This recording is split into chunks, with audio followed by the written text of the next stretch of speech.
मानव दिमाग कैसे काम करता है और हम जो करते हैं वो आखिर क्यों करते हैं, ये हमेशा से एक बहुत ही दिलचस्प पहेली रही है।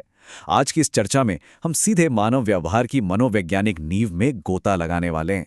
ये पूरा एक्सप्लेनर नथानियल ब्रैंडन की शानदार किताब the psychology of self esteem पर आधारित है।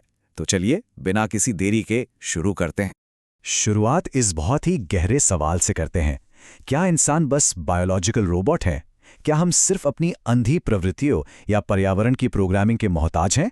मतलब क्या हमारा व्यवहार बस एक ऑटोमेटिक रिस्पॉन्स है जिस पर हमारा कोई कंट्रोल ही नहीं? सदियों से विज्ञान और मनोविज्ञान इस गुत्थी को सुलझाने में लगे हैं। कई पुरानी विचारधाराओं ने तो इंसान को महज एक मशीन तक मान लिया, लेकिन क्या सच में ऐसा ही है? जरा उन पारंपरिक मनोवैज्ञानिक सिद्धांतों के बारे में सोचिए जो चेतना यानी कॉन्शियसनेस को पूरी तरह से नजरअंदाज कर देते हैं। चाहे वो एक्सट्रीम बिहेवियरिज्म हो या फिर फ्रॉइड के सिद्धांत। जब ये थ्योरीज इंसानी दिमाग को बस एक रहस्यमयी शून्यता मान लेती हैं तो सब कुछ कितना कंफ्यूजिंग हो जाता है ना। चेतना के बिना मानव मनोविज्ञान को समझना बिल्कुल वैसा ही है जैसे गुरुत्वाकर्षण को समझे बिना भौतिकी का अध्ययन करना, एकदम बेमानी। तो इस एक्सप्लेनर में हमारा रास्ता क्या होगा? हम शुरुआत करेंगे मानव प्रवृत्तियों के मिथक से, फिर समझेंगे जरूरतों का जीव विज्ञान, उसके बाद जीवन के 3 स्तरों पर बात करेंगे, फिर आएगी वैचारिक छलांग और आखिर में हम पहुंचेंगे सोचने के विकल्प तक। यह सफर जीवन के बिल्कुल बुनियादी स्तर से शुरू होकर मानव की आजाद इच्छा यानी फ्री विल के सर्वोच्च शिखर तक जाने वाला है। चलिए अपने पहले पड़ाव पर आते हैं। मानव प्रवृत्तियों का मिथक, बिहेवियरिज्म और फ्रॉइडियन थ्योरी का खंडन। यहां हम पारंपरिक मनोविज्ञान की उन पुरानी बौद्धिक दीवारों को तोड़ेंगे जो मानव स्वभाव की असली समझ में रोड़ा बनती आई हैं। यहां हमारे सामने 2 बिल्कुल अलग नजरिए आते हैं। एक तरफ है बिहेवियरिज्म और इंस्टिंक्ट थ्योरी। ये मानती है कि इंसान एक कठपुतली की तरह है जो बस बाहरी उत्तेजनाओं और जन्मजात ज्ञान से कंट्रोल होता है। मतलब इंसान बस एक स्टिमुलस रिस्पॉन्स मशीन है। लेकिन दूसरी तरफ है बायोसेंट्रिक मनोविज्ञान। इसका तर्क है कि इंसान के जीवित रहने का सबसे अनोखा और बड़ा हथियार उसकी तर्क शक्ति है। हम सिर्फ ऑटोमेटिक प्रवृत्तियों के गुलाम नहीं हैं, बल्कि अपने अस्तित्व को बनाए रखने के लिए हम अपनी सोचने समझने की क्षमता पर निर्भर करते हैं। आपको पता है, सिगमंड फ्रॉइड ने एक डेथ इंस्टिंक्ट का आइडिया दिया था।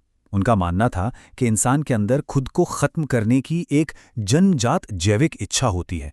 लेकिन जरा लॉजिक लगाइए, ये विचार कितना खोखला है। मरने की आवश्यकता की अवधारणा ठीक एक गोल चौकोर की अवधारणा की तरह अपने आप में एक बहुत बड़ा विरोधाभास है। किसी भी जैविक आवश्यकता का अंतिम लक्ष्य तो जीव का जीवित रहना ही होना चाहिए ना। प्रकृति खुद को नष्ट करने की प्रोग्रामिंग कैसे कर सकती है? ये तो बुनियादी जीव विज्ञान के ही बिल्कुल खिलाफ है। यहीं से हम अपने दूसरे भाग की ओर बढ़ते हैं, जरूरतों का जीव विज्ञान, जो कि जीवन का आधार है। मानव मन को गहराई से समझने के लिए जीवन के इस बेसिक फाउंडेशन को समझना बहुत ही जरूरी है।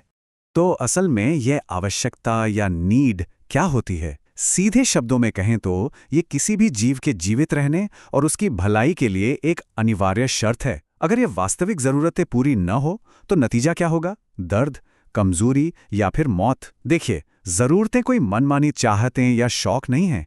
ये जीवन को बचाए रखने की वो कठोर शर्तें हैं जो खुद प्रकृति ने तय की हैं। और ठीक इसी वजह से जीवन असल में आत्मनिर्वाह करने वाली क्रिया की एक प्रक्रिया है। कोई भी जीव बस ऐसे ही हाथ पर हाथ धरे बैठे रहकर जिंदा नहीं रह सकता।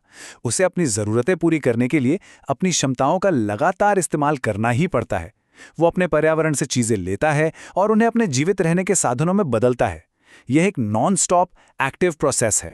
अब बात करते हैं तीसरे हिस्से की, जीवन के 3 स्तर या कह लीजिए विकासवादी सीढ़ी। ये बहुत ही दिलचस्प कॉन्सेप्ट है। अगर हम जैविक आत्मनियमन यानी सेल्फ रेगुलेशन को देखें तो इसके 3 अलग अलग स्तर हैं। सबसे नीचे आता है वेजिटेटिव स्तर, जो पौधों और कोशिकाओं में देखने को मिलता है। यहाँ जीवित रहने का पूरा प्रोसेस एकदम ऑटोमेटिक होता है। इसके बाद जानवरों में कॉन्शियस बिहेवियरल स्तर आता है। ये संवेदी तंत्र और सुख दुख के एहसास से जुड़ा है और ये भी उनके जीवन की रक्षा ऑटोमेटिक तरीके से ही करता है। लेकिन सबसे ऊपर कौन है? इंसान। हमारा स्तर सेल्फ कॉन्शियस है। प्रकृति ने पहले 2 स्तरों को तो पूरी तरह से ऑटोमेटिक प्रोग्राम कर दिया, लेकिन मानव स्तर को स्वतंत्र चुनाव यानी आजाद इच्छा पर छोड़ दिया। इंसानों को अपना रास्ता खुद चुनना पड़ता है। और यही चुनाव हमें ले जाता है हमारे चौथे पड़ाव पर, वैचारिक छलांग। ये इंसान की सबसे बड़ी महाशक्ति है। कभी सोचा है कि हमारे सोचने की प्रक्रिया आखिर शुरू कैसे होती है? सबसे पहले आती हैं संवेदनाएं या सेंसेशंस, जो कि हमारे प्राइमरी इनपुट हैं। फिर बनते हैं परसेप्ट्स, जहां हम चीजों को प्रत्यक्ष रूप से महसूस करते हैं। और आखिर में जन्म होता है कॉन्सेप्ट्स यानी अवधारणाओं का। इसे एक उदाहरण से समझते हैं। एक बच्चा पहले बहुत सारी अलग अलग कुर्सियों को देखता है, फिर वो उनके आकार की समानता को पकड़ता है और आखिरकार वो कुर्सी शब्द का कॉन्सेप्ट सीख जाता है। अब ये कॉन्सेप्ट दुनिया की हर कुर्सी पर लागू होता है। सच मानिए, ये वैचारिक क्षमता ही वो सबसे बड़ी खाई है जो इंसानों को जानवरों से अलग करती है। अब जरा मानव स्थिति की वास्तविकता को देखिए। ये काफी अनूठी है। इंसानों में जीवित रहने की कोई जन्मजात या रेडीमेड प्रवृत्ति नहीं होती। हमें अच्छी तरह पता होता है कि हम नश्वर हैं, हमारी एक उम्र है। इसीलिए हमें अपना जीवन जीने के लिए लंबी योजना बनानी पड़ती है। जीवित रहने के लिए लगातार ज्ञान बढ़ाना पड़ता है और जीवन में अर्थ और मूल्यों की तलाश करनी पड़ती है। इसका सीधा सा मतलब यह है कि मानव जीवन पूरी तरह से हमारी कॉन्सेप्ट्स को जोड़ने और तर्कसंगत रूप से सोचने की क्षमता पर टिका है। क्या सही है और क्या गलत, ये हमें सीखना ही पड़ता है। तो अब हम पहुंच चुके हैं अपने आखिरी और सबसे अहम पड़ाव पर, सोचने का विकल्प। यही आज़ाद इच्छा यानी फ्री विल का सर्वोच्च शिखर है। किताब का एक बहुत ही गहरा विचार है, होना या ना होना का प्रश्न वास्तव में सोचना या ना सोचना का प्रश्न है। ये लाइन इस पूरी चर्चा की सबसे मजबूत दार्शनिक नींव है। ये साफ कर देती है कि इंसान का अस्तित्व कोई ऑटोमैटिक चीज नहीं है। जिंदा रहने के लिए हमें सोच समझकर एक एक्टिव चॉइस करनी पड़ती है। सोचना हमारा कोई रिफ्लेक्स एक्शन नहीं है, ये एक लगातार किया जाने वाला चुनाव है जो हर इंसान को हर दिन हर पल करना ही पड़ता है। इसे ऐसे समझिए जैसे एक ऑटो पायलट और एक मैनुअल ओवरराइड का सिस्टम हो। जानवर पूरी तरह ऑटो पायलट पर जीते हैं। उनका तंत्र का तंत्र उनके लिए सारे जरूरी फैसले ले लेता है। लेकिन इंसान की वैचारिक जागरूकता के लिए एक मैनुअल ओवरराइड की जरूरत होती है। दिमाग को फोकस करने के लिए उसे एक्टिव रूप से निर्देशित करना पड़ता है। अपने दिमाग को सही दिशा में चलाने की पूरी जिम्मेदारी हमारी खुद की होती है, कोई और इसे हमारे लिए नहीं कर सकता। मानसिक तौर पर देखें तो हमारे सामने दो बिल्कुल स्पष्ट अवस्थाएं होती हैं। पहला है फोकस और दूसरा है इवेजन यानी टालमटोल। फोकस का मतलब है अपनी जागरूकता को बढ़ाना, जानकारी को एक्टिव होकर जोड़ना और सच्चाई को समझने का लक्ष्य तय करना।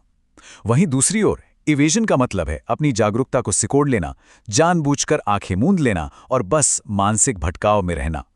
जब भी वास्तविकता से मुंह मोड़ा जाता है तो ये सीधा हमारे दिमाग को नुकसान पहुंचाता है और गहरे स्तर पर एंग्जाइटी यानी चिंता को जन्म देता है। आज दुनिया भर का ज्ञान हमारे आसपास मौजूद है। किताबें, विज्ञान, कला, समाज, सब कुछ है। ये किताबें हमारे साथी या हमारा माहौल हमें सोचने के लिए प्रेरित जरूर कर सकते हैं, हमें बढ़ावा दे सकते हैं। लेकिन एक कड़वा सच ये भी है कि ये किसी भी इंसान को फोकस करने के लिए मजबूर नहीं कर सकते। सीखना, सोचना और सच्चाई का सामना करना आखिरकार एक पूरी तरह से व्यक्तिगत चुनाव है। दुनिया की कोई भी बाहरी ताकत किसी और के दिमाग को कंट्रोल नहीं कर सकती। तो आखिर में सबसे बड़ा सवाल यही खड़ा होता है, आज का हमारा चुनाव क्या होगा? क्या हम अपने दिमाग को फोकस करने और जागरूकता की इस जिम्मेदारी को उठाने का विकल्प चुनेंगे या फिर वास्तविकता से मुंह मोड़कर टालमटोल करेंगे? ये एक ऐसा सवाल है जो हमारे जीवन की पूरी दिशा तय कर देता है। और सच कहें तो मानव स्वभाव की सबसे बड़ी चुनौती और सबसे बड़ी खूबसूरती भी यही है। इसी गहरे विचार के साथ हम आज के इस एक्सप्लेनर को यहीं विराम देते हैं। इस चर्चा का हिस्सा बनने के लिए बहुत बहुत धन्यवाद।